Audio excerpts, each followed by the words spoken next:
यहाँ HTML का काम क्या है बताओ जरा, देख कर बताओ तीनों में से। स्ट्रक्चर है ना, रोबोट बनाना है तो रोबोट का सिर्फ ढांचा तैयार हुआ, ठीक है। उसमें सजावट का काम कौन करेगा? CSS। और ये रोबोट खड़ा है, इससे कुछ काम हो रहा है क्या? नहीं, पर वो एक्टिविटी करने लगा, इसका मतलब कौन ने काम करा? जावास्क्रिप्ट ने, ठीक है। यहाँ भी देखो, यहाँ देखो इंसान बना, तो इंसान का सिर्फ कंकाल बना, इसका मतलब क्या है? और उसमें जो है काम होने लगा है, देखो सजावट नहीं हुई है, काम हो रहा है। काम हो रहा मतलब जैसे हाथ उठा रहा है, हाथ काम करने लगा, तो कौन ने काम करा? जावास्क्रिप्ट ने। और उसमें हमने सही रूप में बना दी उसको कि इंसान जैसा, तो किसने बनाया वो? इसका मतलब हमको तीन चीज़ें जरूरी है। स्ट्रक्चर बनाने का काम कौन करेगा? स्ट्रक्चर बनाने का काम HTML। और उसमें काम कौन करेगा? और उसको सजाने का काम कौन करेगा? मान लो वेबसाइट है, तो वेबसाइट का स्ट्रक्चर कौन बनाएगा? HTML। उसमें वेबसाइट में जैसे हम ओके बटन क्लिक करते हैं तो काम होता है कि नहीं? तो उसमें काम हो रहा मतलब किसने काम किया? जावास्क्रिप्ट। और वेबसाइट सही रूप से सुव्यवस्थित तरीके से सुंदर दिखे मतलब कौन ने काम करा? CSS ने, ठीक है। तो HTML में हमने तीन चीज़ें देखे थे, तीन मतलब चार होती है, यहाँ से हमने दो मतलब जोड़ दिए हैं। तो हाइपर टेक्स्ट, हाइपर का मतलब क्या होता है? जैसे देखो हमने गूगल सर्च किए तो इस प्रकार लिंक आती कि नहीं? इसको क्लिक करेंगे तो कुछ काम होगा कि नहीं? कि वहीं पे होता है। जैसे हम ऑनलाइन इंटरनेट में कहीं पे क्लिक करते हैं तो कुछ खुलता है कि वहीं रहता है? नहीं खुलता। खुलता है। तो खुल रहा है इसका मतलब वो लिंक वाला टेक्स्ट है ना, और लिंक वाले टेक्स्ट को ही क्या बोलेंगे? हाइपर टेक्स्ट, ठीक है। और मार्कअप लैंग्वेज मैंने बता दिया हूँ, मार्कअप का मतलब होता है कुछ भी चीजें लिखो आपको एंगल ब्रैकेट में लिखना ही पड़ेगा। इसमें लिखे इसका मतलब क्या है? वो मार्कअप है, ठीक है। इसके अलावा लैंग्वेज तो समझते ही है, लैंग्वेज मतलब होता है विचारों का आदान प्रदान, या फिर हम कंप्यूटर को कुछ बता रहे हैं तो उसका मतलब क्या है? लैंग्वेज है, ठीक है। अब हिस्ट्री पढ़ने की जरूरत नहीं है। टिम बर्नर ली एक व्यक्ति था, ठीक है। उसने क्या करा? तीन टेक्नोलॉजी बनाया। कौन कौन सी? HTML, URL और HTTP। तो HTML उसने वेब पेज लिखने का काम कर लिया, URL से वेबसाइट का एड्रेस दिखता हमको, और HTTP क्या होता है? एक प्रोटोकॉल बताया था मैंने, नियम होते हैं। जैसे RTO के नियम होते हैं वैसे हमारे किसके नियम होते हैं? प्रोटोकॉल होते हैं, यानी कि इंटरनेट में काम करने के नियम होते हैं। अच्छा, कोई भी संस्था ISO सर्टिफाइड होती कि नहीं होती है ना, अपन ने सुने ना। उसी प्रकार अगर हम HTML की बात करें तो HTML भी देखो, वर्ल्ड वाइड वेब कंसोर्टियम, मतलब W3C। W3 का मतलब 3W है, और C मतलब कंसोर्टियम। इससे मान्यता प्राप्त है इसको कि ये वेब पेज बना सकती है, ठीक है। इसके अलावा अब सिंपल सी बात है, कोई भी चीज़ ये धीरे धीरे अपग्रेड होती है, तो अपग्रेड होगी इसका मतलब क्या है? उसके संस्करण आएंगे। तो संस्करण देखो, सबसे पहला जो आया था वो क्या आया था? HTML। दूसरा आया 2.0, फिर बढ़ते बढ़ते कहाँ तक आया? अभी वर्तमान में 5 चल रहा है, यानी कि 5 के बारे में हम देख सकते हैं। देखो इसके अंतर्गत HTML की विशेषताएं तो है ही, साथ में क्या भी शामिल इसमें? XML। अब XML भी आगे पढ़ेंगे। देखो HTML में बने बनाए टैग मिलते, हम खुद बनाते नहीं, बने बनाए मिलते। देखो जो चीज पहले से बनी वही उपयोग कर रहे हैं कि हम बना ले रहे हैं? पहले से बनी है, पहले से बनी है उसे बोलते हैं HTML, hyper text markup language. अब हम चाहते हैं कि इसमें हमारी रिक्वायरमेंट पूरी नहीं हो रही, जैसे रहता ना कुछ बनी बनाई चीजों में हमारा काम नहीं चल रहा था, हम खुद की डेवलप करते हैं। तो खुद की डेवलप करेंगे उसे बोलते हैं एक्सटेंसिबल मार्कअप लैंग्वेज, यानी कि हमारे खुद के टैग, यानी कि ऐसे टैग जो यूजर के द्वारा डिफाइन किए जाते हैं वो XML के अंतर्गत लिखे जाते हैं, और जो पहले से डिफाइन कर दिए जाते हैं वो रहते हैं HTML के अंतर्गत, ठीक है। और अच्छा, आगे हम देखेंगे DHTML देखने को मिलेंगे। DHTML का मतलब डायनेमिक HTML, डायनेमिक मतलब बदलते रहना। देखो HTML से बदलता है कुछ, वेबसाइट में कोई बदलाव नहीं होता, जावास्क्रिप्ट से बदलता है, ठीक है। अब देखो HTML वेब पेज का स्ट्रक्चर बताया था मैंने, ओपनिंग टैग होता है, ओपनिंग टैग मतलब समझते हैं कि नहीं। उसके बाद क्लोजिंग टैग भी होता है, और बीच में हम क्या लिखते हैं? टेक्स्ट। जैसे उदाहरण के रूप में यहाँ देखो, यहाँ देखो ओपनिंग टैग कौन सा हुआ बताओ जरा, ये वाला HTML है कि ये वाला HTML है? ऊपर वाला, ये वाला HTML क्या कहलाएगा? Opening tag. और क्लोजिंग टैग ये वाला। अच्छा, जोड़े में आते हैं तो ओपनिंग और क्लोजिंग। अब लिखेंगे कैसे? जो सबसे पहले लिखा वो सबसे बाद में क्लोज होगा। उसके बाद हेड भी लिखे हमने, हेड लिखा है तो हेड का काम खत्म होते तक हेड बंद हो गया क्या? नहीं, ये बंद हो गया। अब बीच में क्या लिखे अपन ने? टाइटल, तो टाइटल यहाँ पे क्लोज हो गया। अब बीच में क्या लिखे? टेक्स्ट। देखो यहाँ पे ये जो कंप्लीट दिख रहा है ना, ये टैग है, या फिर इसको HTML एलिमेंट बोल सकते हैं। क्या बोल सकते हैं? HTML element. अब HTML एलिमेंट में क्या क्या चीज शामिल है पूछा जाएगा तो क्या बताओगे? देखो ओपनिंग टैग है, क्लोजिंग टैग भी है, और बीच में क्या लिखा? टेक्स्ट, यानी कि तीन चीजों से मिलकर बना ओपनिंग, क्लोजिंग और टेक्स्ट। इन तीनों चीजों से मिलकर क्या बना? HTML element. अच्छा, ये बेसिक टैग है हमारे पास में, HTML है, हेड है, बॉडी है ना, सभी ओपन है सभी क्लोज है, और एक टाइटल है। तो ये सब क्या है? बेसिक स्ट्रक्चर है ना, यानी कि वेब पेज का स्ट्रक्चर नहीं बोल सकते अपन इसे, बोल सकते हैं ना। अब यहाँ देखो डॉक टाइप तो हमको बताता है ये लिखना नहीं लिखना हमारी, अभी हमने नहीं लिखे तो कोई फर्क पड़ा नहीं पड़ा, ठीक है। जैसे उदाहरण के रूप में जैसे हम सब्जी बनाते कि नहीं, कुछ ऐसी चीज बताओ जो नहीं भी डालेंगे तो फर्क नहीं पड़ेगा, है ना, वो नहीं डालेंगे ज्यादा मतलब फर्क नहीं पड़ेगा। दूसरी चीज और क्या, धनिया पाउडर भी हमने नहीं डाले तो भी फर्क नहीं पड़ेगा। उसी प्रकार ये डॉक टाइप हमने HTML में नहीं भी लिखे तो कोई फर्क पड़ रहा है क्या, पर लिख देते हैं, लिख देते तो क्या होता, थोड़ा अच्छा स्वाद आ जाता है, ऐसा हम बोल सकते हैं। ऐसी HTML एलिमेंट लिखना जरूरी कि नहीं, ओपनिंग क्लोजिंग और टेक्स्ट लिखना, हेड सेक्शन लिखना जरूरी कि नहीं, बॉडी लिखना जरूरी कि नहीं, जरूरी है। तो ये बेसिक चीजें कहलाती है HTML का स्ट्रक्चर, या फिर HTML डॉक्यूमेंट का ढांचा, या फिर कंकाल, या फिर स्केलेटन। स्केलेटन मतलब कंकाल बोल सकते हैं, ठीक है। अब आगे देखो HTML एलिमेंट की अगर बात करें तो HTML एलिमेंट मैंने अभी बताया जिसमें ओपनिंग टैग शामिल होता है, जिसमें क्लोजिंग टैग शामिल होता है, जिसमें कंटेंट होता है। कंटेंट मतलब टेक्स्ट, भाई हमने P लिखे, P मतलब पैराग्राफ हो गया, P को क्लोज करना पड़ेगा कि नहीं, अब उसका काम खत्म हो गया तो क्लोज करना पड़ेगा कि नहीं। पता चल रहा है हमने किसी को काम करने के लिए यहाँ बुलाया और काम हो गया और बैठा कर रख रहा दिन भर, तो उसको जाने के लिए बोलेंगे कि नहीं, जाने के लिए नहीं बोलेंगे तो वो बैठा रहेगा। तो इसलिए ओपन हुआ है तो क्लोज भी होगा। अब उसके बीच में हमने क्या क्या टास्क उसको दिए हैं, वो बात होती है किसकी, टेक्स्ट की या फिर कंटेंट की। इन तीनों चीजों से मिलकर क्या बना, एलिमेंट, यानी कि HTML एलिमेंट, ठीक है। ये तो हमने उपयोग करे भी थे, तो हम अभी धीरे धीरे क्या करते हैं और दूसरी चीज का उपयोग करते हैं। तो मैंने बताया था हम नोटपैड को ओपन करते हैं, ठीक है। नोटपैड को ओपन करके हम क्या लिखते हैं, HTML का कोड। अब HTML के कोड में सबसे पहले क्या लिखते हैं बताओ जरा, HTML लिखते हैं, थोड़ा सा बड़ा कर लेते हैं इसको। उसके बाद HTML जब भी हम स्टार्टिंग टैग यानी ओपनिंग टैग लिखे तो क्लोजिंग टैग साथ में लिखना जरूरी क्यों है, बताया था मैंने, क्यों जरूरी, ताकि हम बाद में याद ना रखना पड़े, यानी कि हमारी मेमोरी को अच्छा बनाने के लिए हम क्या कर देते हैं, पहले से ही उसको बंद कर देते हैं। दूसरी चीज देखो नेक्स्ट क्या क्या लिखते हैं, हेड। हेड क्या करता है, टाइटल बार को कंटेन करता है, और दो चीजें और करता है, जैसे हम जावास्क्रिप्ट लिखेंगे या फिर CSS लिखेंगे तो उसको भी हेड के अंदर ही लिखेंगे, ये चीज ध्यान में रखना। आगे लिखेंगे हेड को कर दें क्लोज। उसके बाद हेड के बाद अंदर क्या लिखते हैं अपन, टाइटल। टाइटल क्यों लिखते हैं, शीर्षक यानी कि नाम देने के लिए, किसका, वेब पेज का, ठीक है। उसके बाद टाइटल को देने के लिए जैसे हमने माय फर्स्ट वेब पेज, अभी भी फर्स्ट चलने देते, अच्छा फर्स्ट लिखने के बजाय हम यहाँ दूसरा नहीं लिख सकते, आज हम दूसरे टैग उपयोग कर रहे हैं ना, तो अपन लिख लेते हैं फॉर्मेटिंग टैग, ऐसा लिख सकते हैं, मतलब हम फॉर्मेटिंग टैग पढ़ने वाले हैं अब। चलो हेड के बाद क्या लिखते हैं अपन, बॉडी। बॉडी लिखेंगे और बॉडी को भी क्लोज कर दें, क्या कर देते हैं, है ना, ये कर दिए। ये हमारा बेसिक HTML स्ट्रक्चर बन गया। इसको पहली बार में ही सेव करो, कर दें सेव। अब वेब पेज 1 बनाए हमने तो यहाँ पे हम नाम दे देते क्या, दूसरा फॉर्मेट दे देते हैं, इतने बस देने से काम चलेगा क्या, क्या देंगे, .html, ये देना जरूरी कि नहीं, ये नहीं देंगे तो वो टेक्स्ट फाइल बनी रहेगी, मतलब दे देंगे तो क्या होगा, उसका रूप या उसका जो प्रकार है वो चेंज हो गया तो वेब पेज बन जाएगा, एंटर कर दें। अब हम जाते हैं कहाँ पे, डेस्कटॉप पे, कहाँ जाएंगे, डेस्कटॉप पे। डेस्कटॉप पे वेब पेज 1 बना है, मैंने बताया तो ओपन करना, फर्स्ट ओपन करेंगे फॉर्मेट, राइट क्लिक करेंगे ओपन विथ, और कहाँ जाएंगे, गूगल क्रोम, कोई भी ब्राउजर में, ऐसा निर्धारित नहीं है कि गूगल क्रोम ही होगा। ये हमने ओपन कर लिए और इसको कर लेते छोटा, मैंने छोटा करना बताया था कल, बताया था ना। देखो ये खुल गया, मतलब हमारे एक नोटपैड खोला रहना चाहिए और एक खुला रहना चाहिए ब्राउजर, और दोनों को आधे आधे में बांट लो, बांट सकते हैं, ऐसा बन जाएगा ना ये। चलो अब हम एक एक चीज लिखें, तो अपन ने H1 देना सीख लिए हैं, H1 देना सीख लिया ना, तो कभी भी हेडिंग किस में देते हैं, H1 में, तो अपन लिख देते हैं दिस इज फॉर्मेटिंग टैग, ऐसा लिख सकते हैं, ये हेडिंग देने के लिए लिख रहे हैं। और H1 हमने ऑलरेडी उपयोग कर लिए, तो H1 हमको हर जगह उपयोग करना है, हर जगह से मतलब जब भी कुछ काम करना तो आपको H1 लिखना ही पड़ेगा, क्यों, क्योंकि आप हेडिंग दोगे अपनी वेब पेज में, कोई भी वेब पेज देखो, जैसे मैं यहाँ वेब पेज दिखाता हूँ आपको इसमें, ठीक है, कहाँ गया वेब पेज,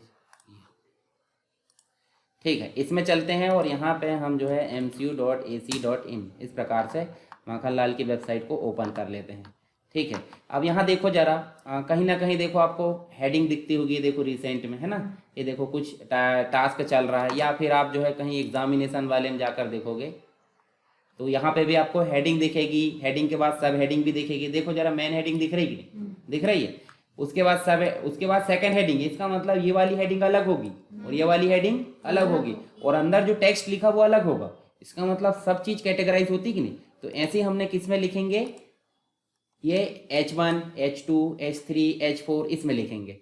अब हम किस में काम करते हैं, सबसे पहला टैग हम ले लेते हैं क्या, बोल्ड करना। बोल्ड करते हैं कि नहीं, तो देखो जरा एमएस वर्ड में हम काम करते थे कि नहीं, करे होंगे एमएस वर्ड में काम। देखो बोल्ड, इटैलिक, अंडरलाइन करें ना, ये सब क्या है, ये सब फॉर्मेटिंग है। क्या है ये, फॉर्मेटिंग। तो फॉर्मेटिंग टैग हम उपयोग करने वाले हैं किसके थ्रू, एक एक टैग के थ्रू। जैसे बी का मतलब क्या होगा, बोल्ड, तो अपन ऐसा लिख देंगे बोल्ड, लिख सकते हैं ना, बोल्ड को बोल्ड से और बंद करना पड़ेगा कि। अब इटैलिक के लिए क्या लिख देते, आई। अब ये याद रखने की जरूरत नहीं है, ऐसा करके हमने इटैलिक लिखे, उसके बाद हम इटैलिक को क्लोज कर देंगे। इटैलिक के बाद हम लिख देते हैं अंडरलाइन यानी कि यू, तो हम लिख देते हैं। अब उनको उन्हीं नाम से इसलिए बोला रहा है क्योंकि हम आसानी से समझ सकते हैं कि बोल्ड में हमने क्या टैग की उपयोग की है, बी, इटैलिक में हमने आई, अंडरलाइन में हमने यू, तो इसलिए हम नाम दूसरा भी लिख सकते हैं, SITC लिख दो, कुछ भी लिख दो, जो आपका नाम है जो भी लिखना है, तो ये हमने लिख दी। 3 टैग तो बेसिक हो गए। अब इनको हम उपयोग कर लेते हैं, तब हमको अच्छा लगेगा कि भाई काम कर रहा है।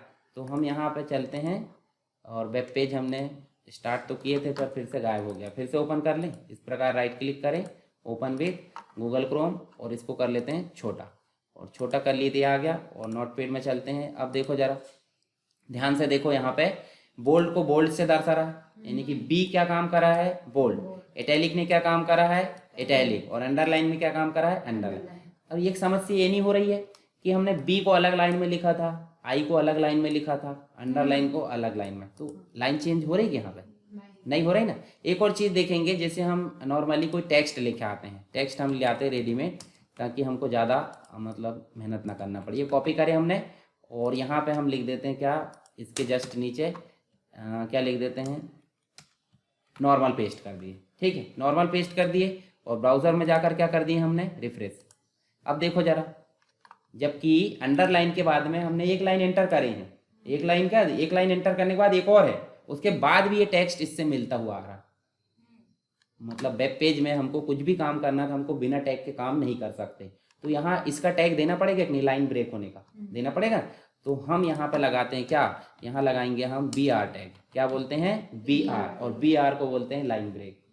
लाइन ब्रेक मतलब आपने कहाँ लगाया, ध्यान से देखो जरा, कहाँ लगाया इसको, अंडरलाइन के बाद लगाए ना। अब अंडरलाइन के बाद लगाए हैं, तो यहाँ रिफ्रेश करके देखो जरा, लाइन ब्रेक हुई कि नहीं। अब आपके दिमाग में एक और क्वेश्चन उठना चाहिए ना, कैसा, कि हर चीजें जब स्टार्ट हो रही है और एंडिंग मतलब क्लोज हो रही है, ओपनिंग और क्लोजिंग के साथ में, तो ये अकेला कैसे काम कर लिया। इसका मतलब ये क्या है, देखो एलिमेंट का मतलब समझ रहे हैं ना, एलिमेंट मतलब क्या है, ओपनिंग, क्लोजिंग और बीच में कंटेंट, 3 चीज मिलकर बन रही, पर इसमें तो कुछ नहीं है, ये अकेला आ रहा, अकेले चला गया। तो इसको बोलते हैं एम्प्टी एलिमेंट। एम्प्टी मतलब खाली, और ये जो है सही में एलिमेंट होते हैं। तो एक होता है, देखो एक पेयर के साथ में आते हैं, और ये जो आते हैं खाली यानी कि सेपरेट आते हैं। तो कुछ ही टैग है, 1 या 2-3 टैग है जो सेपरेट आते हैं। तो जैसे BR टैग सेपरेट आया कि नहीं। अब जैसे मान लो अंडरलाइन, बोल्ड, इसके नीचे एक लाइन खींचना है, ये भी कर सकते हैं ना। तो इसके जस्ट नीचे हम क्या कर सकते हैं, यहाँ पे HR ले सकते हैं। अब बताओ ये भी जोड़े से आया कि सिंगल आया, सिंगल आया, और सिंगल आया इसका मतलब ये भी सिंगल काम करेगा। देखो जरा ध्यान से, समझ रहे हैं ना। देखो ये सब फॉर्मेटिंग टैग है, मतलब लाइन ब्रेक करना तो वो तो कॉमन है, हर जगह यूज होगा, है ना। परंतु बोल्ड फॉर्मेटिंग टैग है, इटैलिक फॉर्मेटिंग टैग है, अंडरलाइन फॉर्मेटिंग टैग है। अच्छा, हॉरिजॉन्टल लाइन भी फॉर्मेटिंग है ना, अंडरलाइन कर दे रहा है। अब मुझे बताओ, यहाँ अगर बीच में मैं कहीं लाइन ब्रेक करना चाहता हूँ तो क्या करूँगा, एंटर नहीं भी करेंगे तो भी BR काम करेगा। चलो यहाँ पे लगाएं, चलो BR लगा ले। BR कहीं भी लगा सकते हैं आप, वो अपने आप जगह बना लेगा। देखो ध्यान से, ये देखो तोड़ दिया उन्होंने लाइन। अब देखो और कहाँ लगा सकते हैं, यहाँ भी लगा सकते हैं क्या।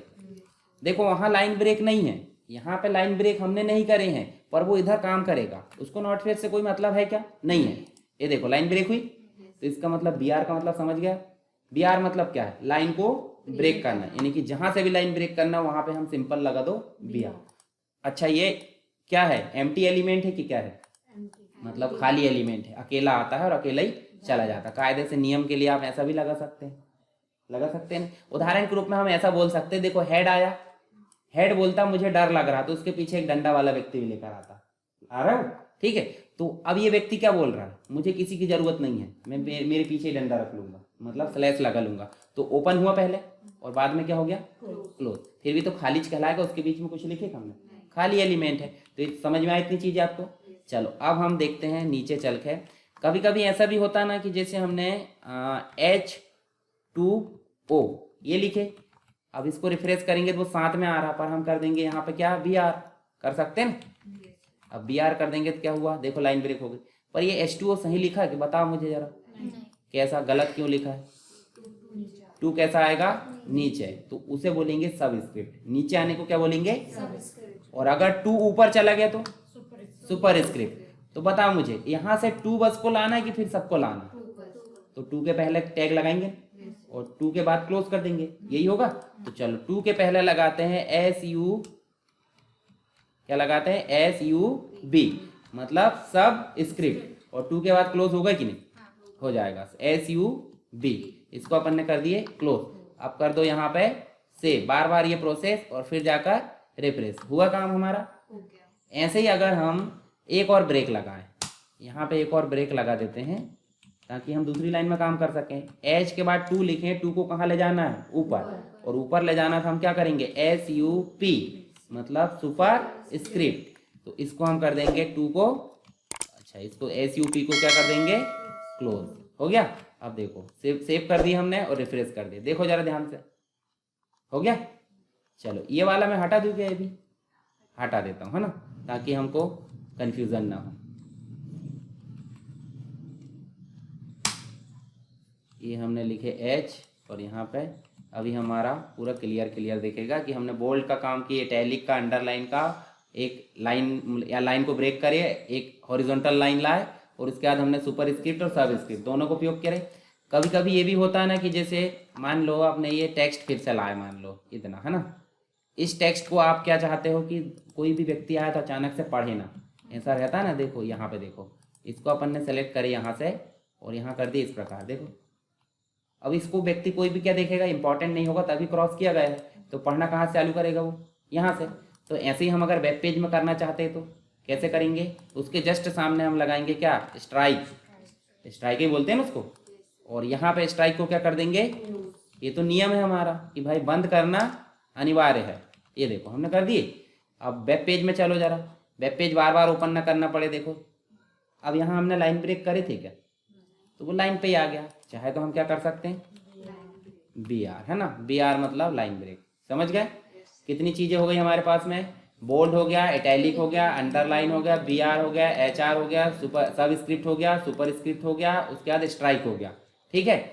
और बोल्ड के बदले में स्ट्रॉन्ग यूज होता है, हालांकि हम जरूरत नहीं पड़ेगी क्योंकि एक ही चीज, अब देखो एक ही काम करने के 10 मेथड होते हैं, तो हम 10 मेथड से काम करते हैं कि 21 हो जाता है, 21 हो जाता है, वो फॉर्मेटिंग टैग में आगे देख लेंगे। तो बोल्ड के लिए B शॉर्ट फॉर्म है, हम चाहे तो इसको स्ट्रॉन्ग भी कर सकते हैं, जैसे मान लो यहाँ पे हमने इसी के जस्ट नीचे क्या लिख दिए स्ट्रॉन्ग, और यहीं पे लिख देते हैं हम स्ट्रॉन्ग, और स्ट्रॉन्ग को क्लोज करना पड़ेगा कि नहीं, करना पड़ेगा। चलो देखो जरा करके, देखो दोनों एक से है कि नहीं, बोल्ड मतलब स्ट्रॉन्ग, स्ट्रॉन्ग मतलब बोल्ड। तो बताओ मुझे ये उपयोग करो या तो ये उपयोग करो, ज्यादा सरल कौन सा है, B, यानी कि नॉर्मल B लिख दो, आपका काम हो रहा है। तो इसको उपयोग करेंगे क्या हम, हालांकि याद रख लेंगे, और बहुत सारी चीज होती है, DEL भी होता है, DEL का मतलब होता है स्ट्राइक जैसा काम करेगा, जैसे स्ट्राइक ने क्रॉस कर दिया कि नहीं, वैसे DEL यहाँ क्रॉस कर देगा, ठीक है, जरूरत नहीं पड़ेगी हमको। तो अभी हम देखते हैं एक और टैग P टैग। अगर हम P टैग लगा के कोई पैराग्राफ को कॉपी करते हैं, मान लो इसको हमने लाया यहाँ पे और यहाँ लाकर कॉपी कर दिए, अब देखो हमने इसके बाद BR टैग उपयोग करे क्या, नहीं करे ना, लाइन ब्रेक नहीं होना चाहिए कायदे से, स्ट्राइक के जस्ट साइड से आना चाहिए नहीं। तो अब P को बंद करो कितने पर, ये तो नियम, बंद कर दो सीधे। अब यहाँ देखो जरा, देखो ये स्ट्राइक के जस्ट साइड से ना आकर कहाँ से आया है, नीचे से आया। अब P का मतलब क्या है, और पैराग्राफ का मतलब ऑटोमेटिक चेंज। पैराग्राफ किसको बोलेंगे, जो चेंज होकर आए, अब किसी के साथ में मिलकर आए वो पैराग्राफ कैसे कहलाएगा, उसके बाद कई है वो तो P मतलब समझ गए, P मतलब पैराग्राफ। अब पैराग्राफ बताओ मुझे कैसा आ रहा है, लेफ्ट आ रहा है, सेंटर आ रहा है, राइट आ रहा है, अलाइनमेंट दिख रहा है यहाँ पे, यहाँ अलाइनमेंट दिख रहा है कि नहीं, कौन सा अलाइनमेंट है, कौन, कैसे सेंटर है बताओ मुझे, देखो सेंटर यहाँ बताओ मुझे, ये कौन सा अलाइनमेंट है, अभी ये वाला बताओ, ये कौन सा अलाइनमेंट है। 3 अलाइनमेंट होते हैं मुख्य रूप से, ऐसा मान लो, लेफ्ट होता है, सेंटर होता है, राइट होता है, और एक जस्टिफाई मतलब पैराग्राफ दोनों तरफ से बराबर। तो बताओ मुझे ये कौन सा है, लेफ्ट है, लेफ्ट का मतलब कैसे समझते हैं आप? लेफ्ट का मतलब होता है लेफ्ट तरफ से बराबर और राइट तरफ से आगे पीछे, ठीक है। और अगर सेंटर करें तो सेंटर का मतलब होता है दोनों तरफ से आगे पीछे, देखो बस बीच से बराबर। और अगर राइट करें तो देखो राइट से बराबर है, लेफ्ट से आगे पीछे। और जस्टिफाई मतलब दोनों तरफ से बराबर। तो ऐसे ही यहाँ पे भी तो अलाइन होना चाहिए। पैराग्राफ यूज करें मतलब अलाइन यूज कर सकते हैं। तो इसके जस्ट साइड में, जैसे मान लो उदाहरण के तौर पे हम किसी व्यक्ति को बुलाते हैं कि भाई मेरा काम कर दे, तो हमने उसको काहे के लिए बुलाया? कंप्यूटर को कुछ काम करने के लिए। क्या किसके लिए बुलाया? जैसे चले हिंदी टाइपिंग करवाना था, हिंदी टाइपिंग के लिए हमने उसको बुला लिया। तो व्यक्ति को बुलाया मतलब व्यक्ति का नाम टैग है, मतलब पी, उसके अंदर क्या क्या क्वालिटी है वो उसका हो गया ये एट्रीब्यूट, विशेषताएं होती कि नहीं? हर एक व्यक्ति में विशेषताएं होती है। तो जैसे पी की भी अपनी विशेषता होगी कि नहीं, तो उस विशेषता को बोलते हैं उसका अलाइन। अलाइन मतलब होता है उसकी दिशा निर्धारित करना। अब एक बात बताओ, हिंदी टाइपिंग किसी की तेज रहेगी, किसी की स्लो रहेगी, है ना? तो ऐसे अलाइन की भी अलग अलग वैल्यू होती कि नहीं? तो अलाइन की वैल्यू जो होती है इस प्रकार से देते हैं हम इक्वल लगा के डबल कोट के अंदर कि भाई उसको राइट देना है। अब आपको पता अलाइन मतलब 4 प्रकार के अलाइन होते हैं, यही पता ना? अब टाइपिंग भी मतलब भाई टाइपिंग भी अलग अलग होती है। तो ऐसे ही अपन ने क्या बोले, अलाइन मतलब हो गया 4 प्रकार का अलाइनमेंट। आप कौन सा देना चाहते हैं? आप राइट देना चाहते हैं, लेफ्ट देना चाहते हैं, सेंटर देना चाहते हैं, वो आपकी मर्जी। तो हमने एक पैराग्राफ में क्या अलाइन दे दिए? राइट। और अगर इसको हम रिफ्रेश करते हैं तो देखो जरा राइट साइड से आ गया। और अगर इसी को मैं कॉपी कर दूं, चलो मैं यहाँ पे पैराग्राफ थोड़ा कम कर देता हूँ, उससे क्या होगा हमको ज़्यादा अच्छे से समझ में आएगा। यहाँ से इतना कर देते हैं, ठीक है? इतना इसलिए कर देते हैं क्योंकि जगह कम है, वो अच्छे से समझ में आ जाएगा। चलो इसको कॉपी करें, उसके बाद यहाँ पे हम पेस्ट कर देते हैं। अब ये दूसरा पैराग्राफ बन गया, ये पता चल गया। इस पैराग्राफ को अलाइनमेंट क्या दे दें? लेफ्ट। अच्छा हम लेफ्ट नहीं देते तो भी बाय डिफॉल्ट लेफ्ट आता है कि नहीं? जैसे मान लो किसी व्यक्ति को हमने कंप्यूटर का काम करने के लिए बोला, हम उसको कुछ नहीं बताएंगे तो उसको जो पता होगा वो करेगा, है ना? उसको क्या पता भाई, बेसिक चीजें जो डेली होती है। पर हमको कुछ नया करवाना तो हमको बताना पड़ेगा कि नहीं? जैसे हमको लेफ्ट नहीं करवाना था, हमने क्या करवाए थे? राइट। तो बताए थे कि नहीं? नहीं बताएंगे तो वो ऑटोमेटिक लेफ्ट आएगा कि नहीं? आएगा ना? ये लेफ्ट ऑटोमेटिक आएगा, पर दूसरी वैल्यू लाने के लिए देना पड़ेगा कि नहीं? तो अब लेफ्ट दे दिए। उसके बाद हमने यहाँ पे नेक्स्ट क्या दे दिए? सेंटर दे सकते हैं। सेंटर को क्या बोलते हैं? इस प्रकार से, ठीक। उसके बाद एक और क्या दे देते? जस्टिफाई दे सकते हैं। यहाँ देखो राइट की जगह क्या दे दें?